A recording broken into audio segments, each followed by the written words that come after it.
현대 철학에서 가장 중요한 개념으로 등장한 것은 시간과 언어이다. 특히 시간의 문제는 철학의 모든 문제에 대한 재검토와 재정립을 요구한다. 해결에까지 철학의 특징은 시간보다는 절대 정신과 같은 영원을 강조하는 것이었다. 이러한 사유는 플라톤 이데알론에서 잘 나타나 있듯이 존재자의 본질이 무시간성 내지 영원성에 있다고 보았다.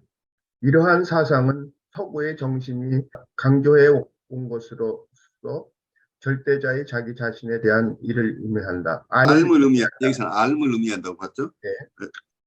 우리는 헤겔이 말한 보편의 진리다라는 말 속에서 무시간적인 영혼을 강조하는 서구 사상의 특징을 엿볼 수 있다. 현대 철학은 보편과 무한 그리고 영혼의 기반 반기를 들면서부터 시작되었다. 이러한 반기의 선두주자는 피에르 고르인데 그의 철학의 기반은 데카르트 사유의 확실성과 대비되는 죽음의 확실성이다. 그에 따르면 가장 확실한 것은 나는 죽는다는 것이므로 우리는 인간은 죽는다는 명제보다 나는 죽는다는 명제에 더 주의를 기울일 필요가 있다는 것이다. 이러한 사색을 통해 이제 진리의 자리는 헤겔이 강조한 보편으로부터 주관으로 옮겨졌다. 한편 하이데거는 그의 종교 현상학 입문에서 초대 그리스도교들의 삶에 주의를 기울였다. 지금까지 인간은 신의 모상으로서 유한한 것보다 무한한 것을, 시간적인 존재보다는 영원한 존재를 강조함으로써 인간 자신의 나약함을 덮어버린 채 영원하고 무시간적인 신의 본성만을 강조하면서 육신의 감각, 감정, 느낌 등은 인간을 극복해야 할 과제로 보아왔다. 이러한 인간의 신격화에 대해 하이데거는 다음과 같은 성서적인 사실을 대비시킨다. 즉 사도 바울은 그가 인간이기 때문에 나약할 수밖에 없으며 신은 바울의 살 속에 박힌 가시를 통하여 그에게 인간의 나약함을 끊임없이 깨닫게 하셨다. 그리고 이 사실을 통해 기존의 전통 사상이 주장해온 바, 즉 인간의 나약함에 대해서 인간의 본질을 보는 것은 본질의 왜곡이라는 독단을 정면으로 반박한다. 하이데거에 따르면 인간을 인간답게 하는 것은 다름이 아닌 죽음이며 인간이 죽을 수밖에 없다는 사실은 인간 본절에 속한다고 말한다. 하이데거가 출시한 초대 그리스도인들의 생활이란 그리스도의 재림을 끊임없이 준비하는 생활, 즉 오늘이 마지막이라는 결단의 순간순간을 사는 생활, 선택을 강요하는 순간들을 사는 생활이었다. 여기에서 하이데거는 새로운 시간의 단초를 확립하게 된다. 즉 시간은 결단의 순간들이지 무의미한 지금의 연속이 아니며 그리스도 재림은 죽음이므로 이 죽음을 예비하기 위하여 결단하는 지금을 살아가는 인간은 유일한 시간 속에 있다는 것이다. 죽음과 인간은 때려야 뗄 수도 없는 관계에 있다. 인간의 심리는 자신의 죽음을 자신으로부터 분리시키려 한다. 사람들은 타인의 죽음을 경험할 때조차 죽음을 타인의 문제에 불과한 것으로, 즉 자기 자신과는 무관한 것으로 생각하려 한다. 인간은 죽음을 삶 속에서 제거하려 한다. 그러나 인간은 태어나는 순간 이미 죽기에 충분히 늙어 있는 셈이다. 인간은 그가 바로 자기네 죽음의 때를 알 수 없을지라도 그 자신이 언젠가는 죽을 수밖에 없다는 사실을 잘 알고 있다. 자신의 죽음이 너무 확실하지만 가능한 한 그러한 자신의 죽음으로부터 도피하기 위해 사람들은 나날의 삶 속에서 죽음을 잊어버린 채 살아가는 것이다. 인간의 죽음을 떠나서는 살 수 없다. 페르게로의 말이나 인간은 죽음을 살고 삶을 죽는다. 는 말에서 볼 수 있듯이 죽음은 삶의 종말 또는 삶의 끝, 다시 말해서 인간에게 부여된 시간과 깊은 관련이 있다. 하이데거에 따르면 인간에게 시간이 주어져 있는 까닭은 그가 죽을 수밖에 없기 때문이며 만일 죽지 않는 인간이 있다면, 예를 들어 신과 같은 인간이 있다면 영원히 사는 것이 될 것이고, 그리고 영혼은 무시간적인 어떤 것이기 때문에 그 인간에게는 시간이 주어지지 않을 것이다. 그런데 인간이 실제로 죽을 수밖에 없기 때문에 그에게는 시간이 주어져 있고, 그렇게 시간을 가진 인간은 자신에게 주어진 시간을 자신의 것으로 만들어야 한다. 여기서 시간을 자신의 것으로 만든다는 것은 자신에게 주어진 시간을 자기 자신의 삶을 위해서 활용한다는 것을 말한다. 인간은 자신에게 시간이 주어지는 동안에만 존재할 수 있고, 이 시간은 다시금 죽음이 인간에게 애초부터 선고되어 있는 한에서만, 즉 죽을 수밖에 없을 때만 인간에게 주어질 수 있다. 그러므로 인간은 시간적 존재로서 유한할 수밖에 없다. 시간은 종말 또는 끝과 관련된다. 이때 끝이 죽음을 의미한다면 시간적 존재란 죽을 수밖에 없는 존재를 말한다. 그러므로 시간적 존재로서의 인간은 죽을 수밖에 없는 존재이고 죽음을 향한 존재이다. 따라서 인간은 자신이 죽을 수밖에 없음을 염려하는 시간적 존재로서, 다시 말하여 자기에게 주어진 시간을 스스로 떠맡아 자신이 있음을 창조해 가는 존재로 파악할 수 있다. 여기에서 존재와 시간에 대한 개략적인 설명과 함께 하이데거의 입장을 이 기사님께서 요약해서 우리에게 전달해주고 있는데, 우선 여기에 나오는 논리적인 얘기들은 우리가 점점 따라가면서 하게 될 텐데, 이 내용을 읽으면서 우리에게 오는 어떤 정서적인 혹은 연상되는 어떤 것들이 있을 거예요. 생각이나 정서가 연관돼서 우리에게 오는 게 있을 텐데, 우선 제가 느끼는 것을 우선 좀 나누고 여러분이 느끼는 것, 여러분에게 떠오르는 것을 같이 나눠보죠. 하이데거가 이전에 분들이 생각하던 것과 다르게 인간을 이해할 때 하느님의 모상이다, 아니면 이 세상의 존재자는 이데아의 세계, 이상적인 세계 속에 있는 어떤 형태의 모상일 뿐이다 라고 이런 개념들을 가지고 있었는데, 또 하나는 우리는 생각하는 동물이다, 혹은 사회적인 동물이다, 혹은 생각하는 사물이다, 여러 가지 개념들을 가지고 있어야 했는데, 이 존재자라는 개념과 존재를 구별하면서 인간을 새롭게 이해하려고 하는 이런 노력은 굉장히 많은 사람들에게 새로운 안목을 가질 수 있도록 인간에 대한 이해를 깊게 해주는 단초를 제공한 것으로 아주 중요한 개념에 구별을 했다고 보여요. 그렇지만 인간을 이해하는데 또 하나의 편견이 속에 숨겨져 있는 게 아닌가 싶어요. 이분이 우리가 공부하는 시간과 존재와 시간이라는 이 책에서는 주로 현 존재 분석을 중심으로 하고 있어요.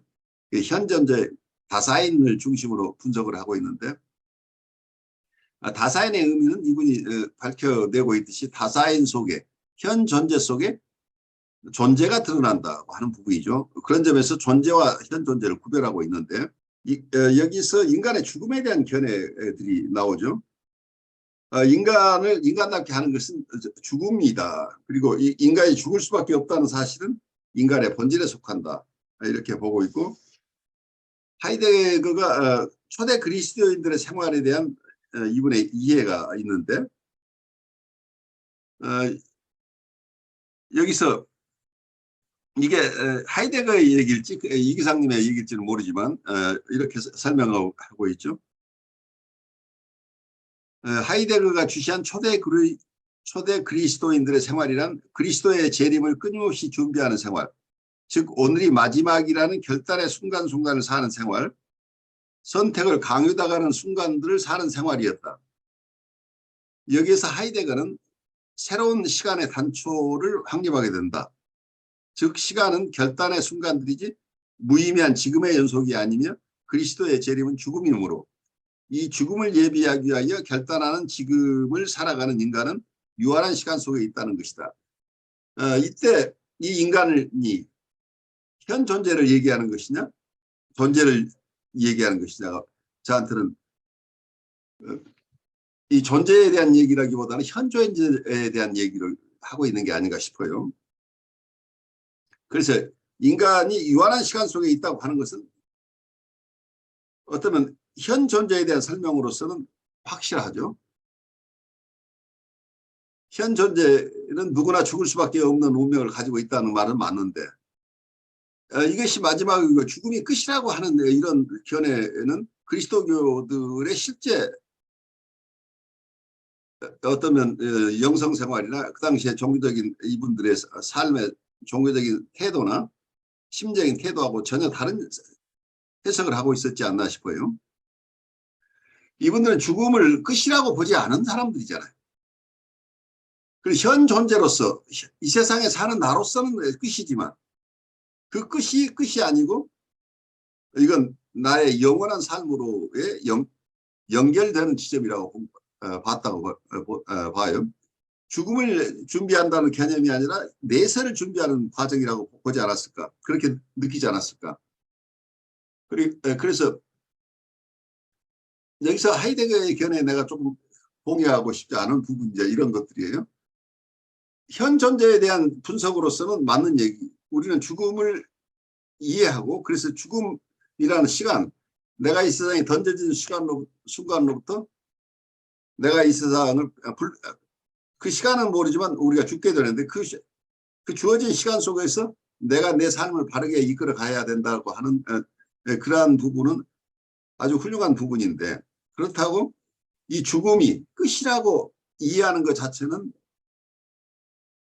반드시 동의할 수 있는 것은 아니지 않겠느냐. 사람들은 이 하이데거가 봤던 끝이라는 게 새로운 삶의 시작이라고 이해하는 분들도 얼마든지 있다고 볼 수 있죠. 불가적인 측면에서도 마찬가지죠.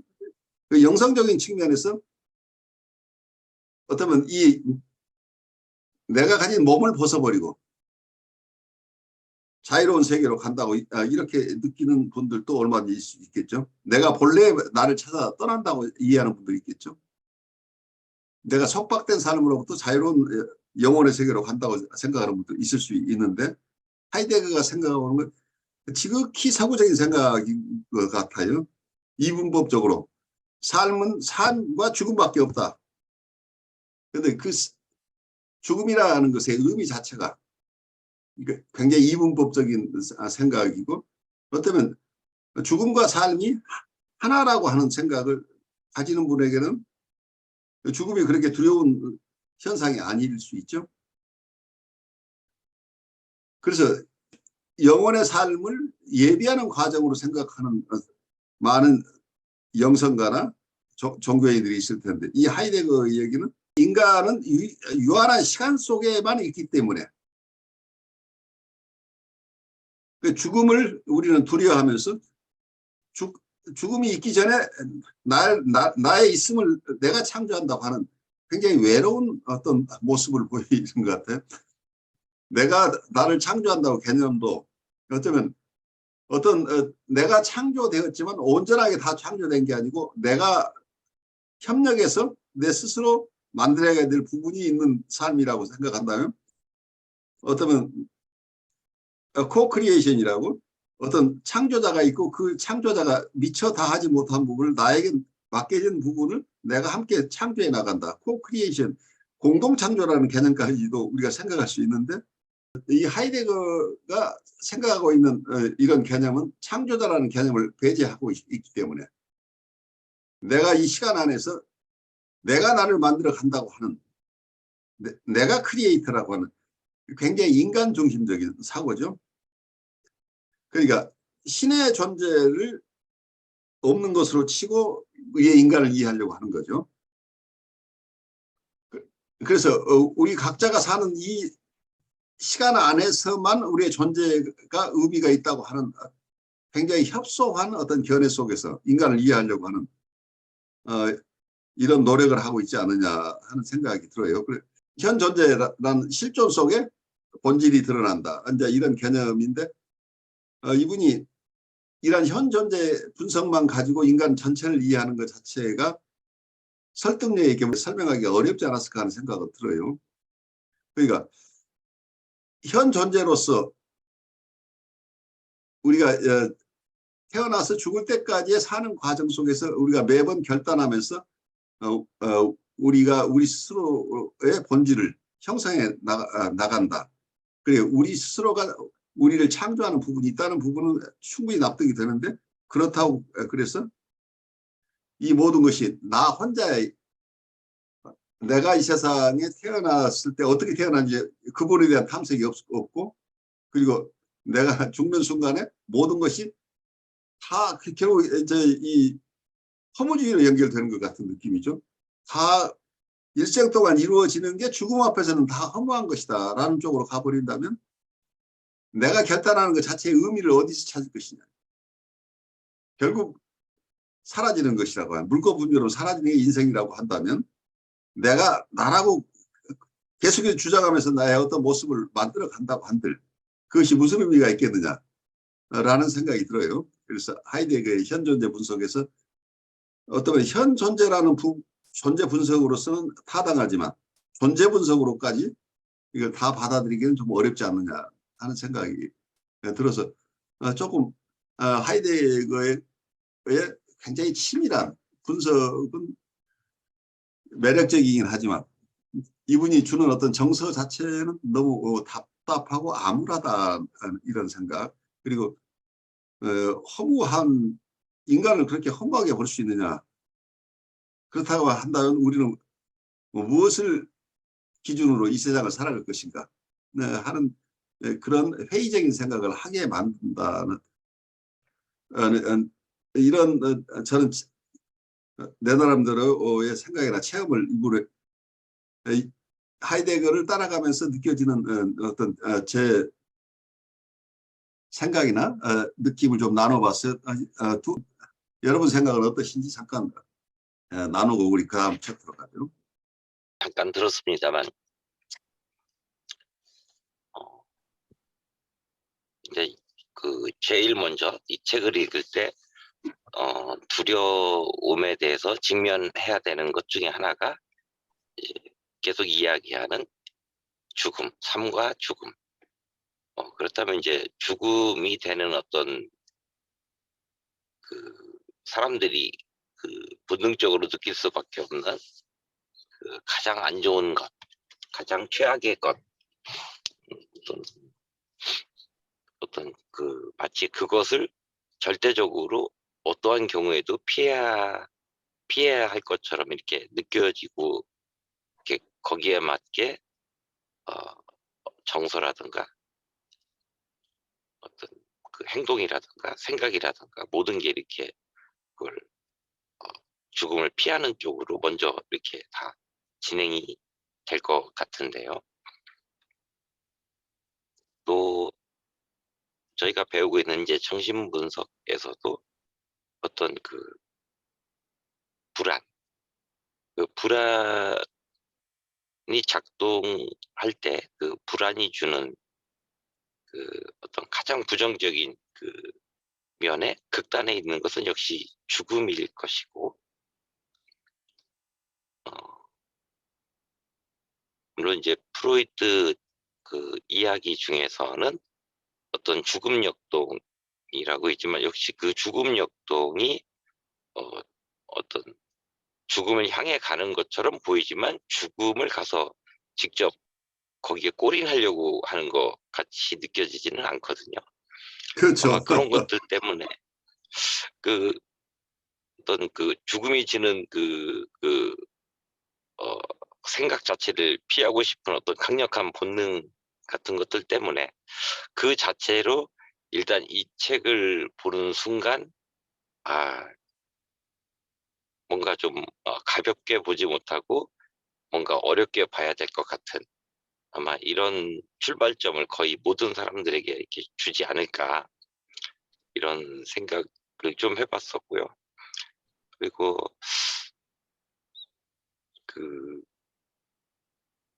이게 하이데거 책을 읽으면서 영향을 받아서 그랬는지 저도 어렸을 때부터 죽음이 뭘까에 대해서 굉장히 혼자 이렇게 침울한 상태에서 많이 이렇게 그걸 어떻게든지 이걸 긍정적으로 생각하는 방법이 없을까 아니면 더 부정적으로 가보는 게 없을까? 뭐 여러 가지 생각을 해보았었을 때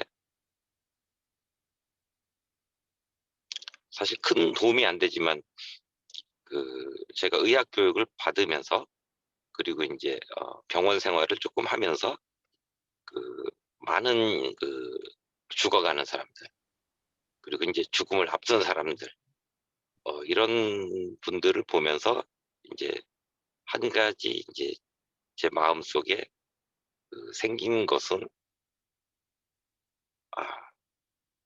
죽지 말아야겠다. 죽는 것은 정말 안 좋은 거구나. 이제 이런 거 그리고 또 생각보다 사람은 쉽게 죽을 수 있다. 이런 거를 많이 느꼈고 또 어떤 경우에 제가 만약에 곧 죽는다 그러면 굉장한 공포감에 아무것도 못할 것 같은데 실제로 실제로 그런 사람도 많이 있겠습니다만은 제가 병원에서 목격하신 분들은 그런 분보다는 마치 죽을 줄 전혀 예상하지 그러니까 죽음을 전혀 전제하지 않은 사람들이나 혹은 죽는 게 당연하지 하는 이제 이런 형태로 받아들이는 분들을 좀 봤거든요. 물론 이제 그런 환자분들을 많이 본 경우는 아니기 때문에 어떤 죽음을 앞둔 사람 뭐 몇천 명을 본 어떤 간호사의 수기 뭐 이런 그런 대단한 그런 건 아니겠지만 개인적으로 느낀 것은 만약에 이런 분들이 느끼는 이런 거라면 이게 내가 무서워한다고 될 일이고 안 무서워한다고 안 될 일이고 그런 차원의 문제는 아닐 거다라는 그런 생각을 좀 했었던 그런 기억이 좀 났었고요. 또 이제 어떤 불교 철학이었었던가 어떤 그런 데서 보여줬던 삶이 죽음이고 죽음이 삶이고 삶의 완성은 죽음이고 마치 풀의 완성은 꽃과 열매이듯이 삶의 완성이 죽음. 그럼 죽음은 우리의 열매인가? 이제 이런 생각을 한 번씩 할 때가 있었고요. 또 이제 삶의 입장에서 죽음은 삶이 완성된 어떤 궁극점이라는 좀 정서적으로 다소 받아들이기 어려운 그런 이야기도 되지만 이제 죽음에 사람은 이제 죽기 위해서 산다고 하는 그런 이야기가 있듯이 죽음 입장에서의 삶이란 결국 집을 찾아가기 위한 머나먼 방황길의 시작이 그게 삶이 아닌가 뭐 이렇게 또 해석이 또 되기도 하고 그래요. 그랬습니다. 아주 중요한 말씀이 그러니까 어떤 고향을 찾아가는 길이라 순례자의 길을 얘기를 하고 계시는 거죠. 그러면 집을 찾아가는 길이라고 한다면 그건 절망적이 아니잖아요. 네네. 네, 본능적으로 느껴지기에 역시 죽음은 절대적으로 1순위로 회피해야 될 어떤 것일 건데, 우리 생물학적으로. 근데 그것을 이제, 생물학적으로 내 몸과 마음은 그렇게 반응하겠지만, 내 본능은 그렇게 반응하겠지만, 사실은 그것이 우리의 안착 지점이야라고 생각은 할 수 있지만 막상 굉장히 위협적인 상황이라든가 불안한 상황에 있다면 당연히 그것을 안정적이고 불안하지 않은 상황으로 고통을 회피하는 쪽으로 이렇게 움직이지 않을까 자동으로 어떤 생각도 혹은 심지어 이제 저희가 하고 있는 이런 수업도 어떤 그런 죽음으로부터 회피하고 혹은 죽음이 너무 상상할 수 없이 거대하고 이해할 수 없는 현상이니까 거기에 대한 이해를 높이면 좀 더 덜 불안하지 않을까 이런 차원에서 이런 글이 써지고 또 사람들도 그런 거에 대해서 깊이 생각하고 하는 게 아닐까라는 이제 이런 생각을 좀 해보게 됩니다. 나눠주셔서 고마워요. 그러니까 어쩌면 우리 닥터 손은 아주 어린 시절부터 굉장히 실존적인 사고를 많이 하신 분이시죠. 그러니까 실존적인 불안을 느껴보신 분이죠. 프로이드가 봤던 불안은 어떤 면에서는 원본능이 다가오는 것에 대한 어떤 두려움 이런 것으로 이해를 하죠. 그러니까 과거의 원본능에 따라서 행동했을 때 자기가 처벌받았던 경험이나 이런 것들 때문에 자기 안에서 어떤 원본능이 성적 욕동이나 공격적인 욕동이 의식에 다가오려고 할 때 이게 불안으로 느껴진다. 그래서 어떤 신호 불안이다. 이런 생각을, 이런 이론을 가지고 있어요. 그래서 그 불안은 어떤 방어를 할 수 있는 어떤 기회를 부여하는 것이다. 그런 자기 행동을, 자기의 욕동이 잘못 발현돼서 현실 세계 속에서 어려움을 당하지 않도록 이걸 제어할 수 있는 어떤 장치로서 불안을 이렇게 이해하기도 하죠. 그래서 불안에 대해서 여러 가지가 있는데 불안에 대한 이론이 실제 현실 속에서 일어나는 여러 가지 위험한 상황에서 오는 피어 같은 것도 불안이라고 설명하시는 분도 있고 한데 어떤 궁극적인 실존적인 불안이라고 하는 것은 이 세상에 태어나면서부터 죽음의 위협에 대한 본능적인 불안이라고 한다면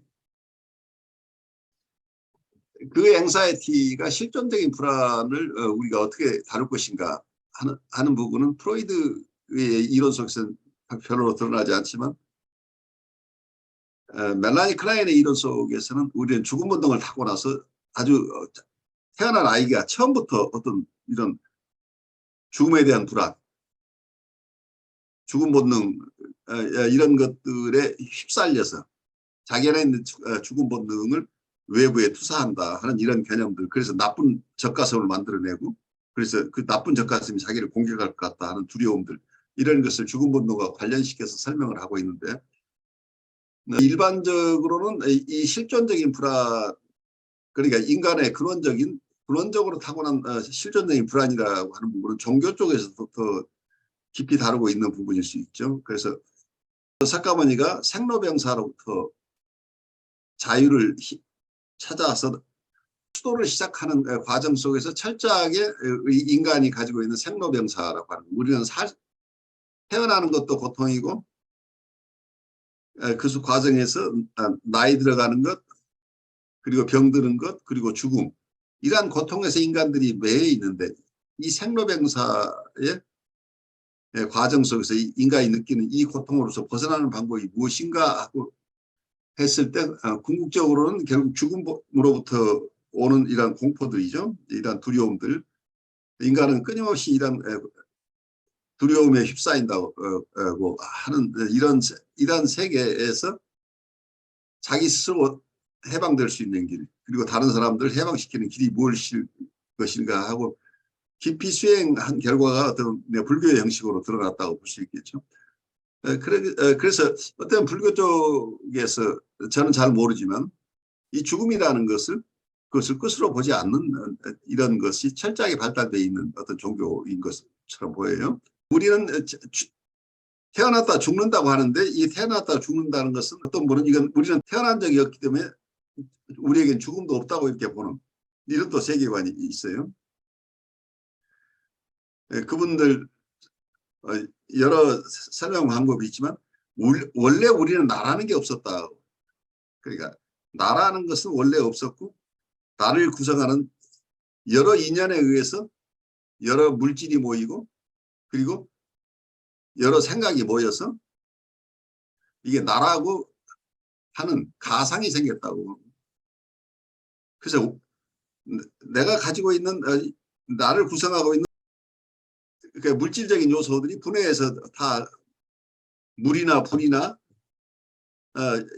흙이나 이런 것들이 분해되고 그리고 나라고 생각했던 내 주변에서 나에게 주입시켰던 여러 생각이나 느낌들도 그것도 다 하나씩 빠져나가고 나면 원래 내 것이 하나도 없었다는 거예요. 그러니까 내가 원래 내 게 없었는데 여러 인연으로 인해서 나라고 내가 생각하는 가상을 가지고 내가 살았다. 이런 개념으로 보면은 원래 나라는 게 없는 자리에 인연이 모여서 나인 것처럼 이렇게 살다가 어느 순간에 이거 자체가 다 흩어져 나가면 모였던 것이 흩어지는 것은 당연한 거고 여러 인연으로 모였던 것들이 어느 인연을 따라서 다시 흩어지는데 그 흩어져서 또 다른 어떤 그 물질들과 그리고 여러 생각이나 느낌이나 이런 것들도 또 다른 어떤 형식으로 이렇게 옮겨갈 수는 있겠죠.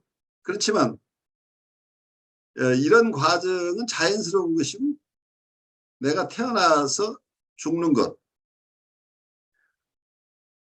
살다가 죽는 것 자체가 그냥 하나의 흐름이 자연스러운 어떤 인연법에 따라서 이렇게 일어나는 것인데 나라는 존재를 무엇으로 볼 것이냐. 내가 나라고 생각하는 이 가상은 내가 아니기 때문에 나는 이 세상에 태어난 적도 없고 죽는 것도 따로 없다는, 결국 원래 인연 따라 우리가 살아왔다는 이제 이런 개념을 가지고 있는데, 이제 그 속에서는 잘은 모르지만 결국은 이 삼라만상이 다 부처님이라고 보는 이런 견해가 그 속에 숨어 있는, 어떤 면은 범신론적인 견해일 수도 있겠는데, 원래 내가 지금 나라고 생각하는 이런 것은 하나의 가상이고, 내가 태어나도록 했던 그 원래, 그러니까 내가 이 세상에 태어나기 이전 상태의 어떤 것들은 그대로 남아있다고 하는, 불교 공부를 우리가 나중에 좀 더 해야 되겠지만 저도 잘 이해를 못하지만 뭐냐면 우리가 이 세상에 태어났다 죽는 것 자체가 우리는 생로병사로 우리가 태어나서 죽었다고 하지만 나라는 주체의 입장에서 보면 나는 원래 없었기 때문에 태어난 일도 없고 죽는 일도 없다는 얘기예요. 그래서 두려워할 일이 하나도 없다는 이런 개념을 가지고 있어요. 그래서 죽음을 두려워하지 않는 게 어쩌면 고승들의 어떤 득도한 모습이죠. 이게 내가 잠깐 인연으로 이렇게 모여 있는데, 그래서 여기에서 이제 본래 나라는 게 뭐냐는 이슈가 나오는 거죠. 그러니까 이게 가상이라고 한다면 그러면 정말 아무것도 없는 것이냐. 여기서 하이데거가 얘기하는 현 존재라는 게 말하자면 나의 자아죠. 여기서 이걸 허상이라고 본다는 얘기예요. 불교에서. 허상이라고 한다면 본래 나는 따로 존재하는 게 아닌가 하는 의문을 가지게 되죠. 그렇다고 한다면 비잉이라는 존재는 어쩌면 각자가 부처라고 하는 얘기하고 연결되는 거죠. 내가 부처인데 너도 부처고 모두가 부처라고 한다면 부처님이 어떻게 이 통일된 하나의 부처님인데 부처님의 현현하는 모습이 온 세계 여러 모습으로 드러난다고 한다면 이 부처라고 이름 붙인 이 존재 자체는 영원불멸이라고 얘기할 수 있겠죠. 그러니까 우리가 태어났다 죽는다고 하지만 이건 자체 불생불사라는, 생로병사와 불생불사는 하나의 현상을 양쪽에서 본다고 봅니다. 생로병사라고 하지만 이걸 잘 들여다보면 이게 우리는 불생불멸의 세계에 살고 있다는 얘기예요. 우리가 불생불멸을 살고 있는데 그것을 우리가 모른다고 보는 거죠. 부처로서의 나는 어쩌면 이 세상 어디에도 다 존재한다고 이렇게 이해될 수도 있는 것이죠. 이 존재를 어떻게 보느냐는 굉장히 큰 도전을 우리에게 주는 거죠. 이 존재가, 이 하이데거가 생각하는 이 현 존재가 태어났다 죽는다고 하는, 그런데 하이데거의 사회의 한계가 왜 내가 태어났는지 몰라요. 그리고 태어난 후는 아무것도 무엇인가에 대해서는 설명하지 않고 있죠. 그래서 현 존재라는 개념 속에서 본다면 철저하게 여기서 이고나 그 셀프라는 개념을 벗어나기가 어렵죠. 하이데거가 봤던 거는 과거에는 셀프 자체가 독립된 자족적인 셀프라고 봤던 것에서부터 어쩌면 세상 속의 자기라고 하는 것, 세상과 자기가 구별되지 않는 상황을 세상 속에서 살아가는 자아라는 개념을 가져서 대상과 자기를 분리하지 않은 상태로 이해하려고 하는 이런 큰 생각의 전환점은 있긴 하지만 궁극적으로는 이 세상을 살아가는 나를 중심으로 설명하고 있기 때문에 이 세상에 오기 전에 나와 이 세상을 떠난 후에 나에 대한 설명은 여기 없다는 얘기예요. 그래서 이렇게 나의 과거와 미래를 떼어낸 상태에서 철학이라고 한다면 여기에서는 회의론이 들어올 수밖에 없는 상황이 아닌가 싶어요. 왜냐하면 거기서는 가치 기준이 없기 때문이죠. 나의 본래의 모습은 어떤 것이라는 전제가 있다고 한다면 우리는 그 가치 기준을 가질 수 있는데 현 전조성에 드러나는 나의 모습이라고 해요. 이건 존재는 그것도 내가 다 선택하는 것이 여러 존재 가능성 속에 내가 선택하는 것이 실존이 나의 본질이라고 이제 이렇게 설명을 한다고 한다면 내가 선택하는 나의 본질이라고 하는 것이 그것이 얼마나 귀한 것이고 합당한 것이고 그 가치 있는 것인지에 대한 어떤 가치 기준은 없는 거죠. 그래서 우리가 하이데거를 공부하지만 여러분의 사연을 좀 더 넓게 계속해서 하이데거가 보는 세계에서 하이데거가 설명하고 있는 부분 우리가 철저하게 이해하지만 하이데거의 사유로서 우리가 다 납득하지 못하는 부분을 어떻게 우리가 채워갈 것인가 하는 우리 각자의 고민은 함께 같이 가야 된다 하는 생각을 제가 하고 있어요. 저는 글쎄 이거 읽으면서 지금 조금 교수님하고 이렇게 관점이 좀 틀린 것 같은 게 아닌가 하는 생각을 지금 잠깐 들었어요. 그게 이제 존재하고 현재를 이렇게 구분하는 거에 대해서 저는 이제 생각이 이제 뭐 종교에서 말하는 하나님의 현존 하면은 하나님이 지금 나와 같이 계시는 그것을 느끼는 거거든요. 그렇게 얘기를 하는데 그럼 그걸 조금 이렇게 연관돼서 생각하면 그럼 그 현 존재라는 부분 지금 존재하는 뭐 그런 부분이 아마 지금 여기서 이 하이데거가 뭐 나에게 주어진 시간을 살아가는 지금 그 순간이나 그 자체를 중요시했던 것 같은 생각이 좀 들었어요. 그래갖고 저는 그 현 존재라는 것이 그 여기 마지막에 결론을 했던 그것으로 생각했는데 스스로 떠맡아 자신의 있음을 창조해 나가는 존재로서 살아갈 수 있다 하는 게 그게 현 존재를 얘기하는 건지 존재를 얘기하는 건지 조금 이게 혼동이 왔어요. 그래서 여기 중간쯤에 나오는 주어진 시간을 자기 자신의 삶을 위해서 활용한다는 것을 말한다는 그 자체도 존재를 얘기하는 건지 현 존재를 얘기하는 건지 저는 이제 현 존재라고 생각했거든요.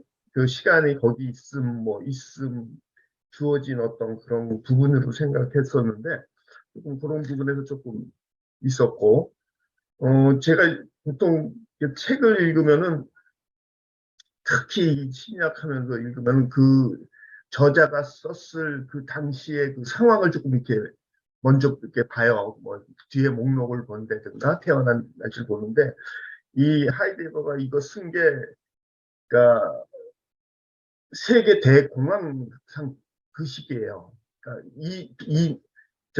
이거 설치해 보니까 그렇죠. 1차 대전이 끝나고 1차 대전 끝나고 사회가 네. 아주 극심하게 혼란되고 대공황을 맞기 직전일 거예요. 예, 직전인데 그때 이제 그 프랑스 쪽이나 유럽 쪽의 상황이 굶어 죽는 사람들도 많이 나오고 2차 대전에서 죽은 사람 그것도 경험했겠죠. 그렇게 수없이 죽어가는 의미 없이 죽어가는 그런 어떤 죽음. 그래서 죽음이라는 부분을 이렇게 조금 더 깊이 연관시켜지지 않나 하는 생각을 좀 해봤습니다. 나름대로.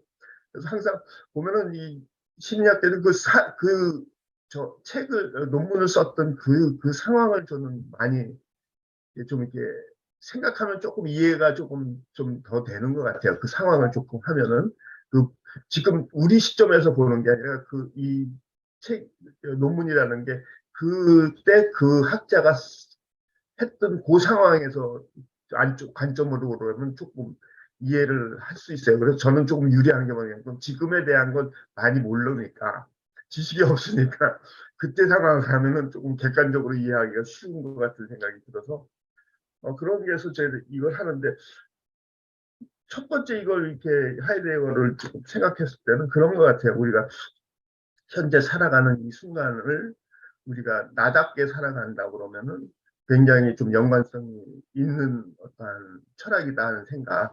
그 맥락은 뭐 아리스토텔레스나 뭐 소크라테스 그때의 맥락이랑 같은 것 같은 생각이 들었어요. 인간이란 무엇인가? 어떻게 생각? 그거에 연관점이 있는 거예요. 그게 이제 보면은 신학에서 많이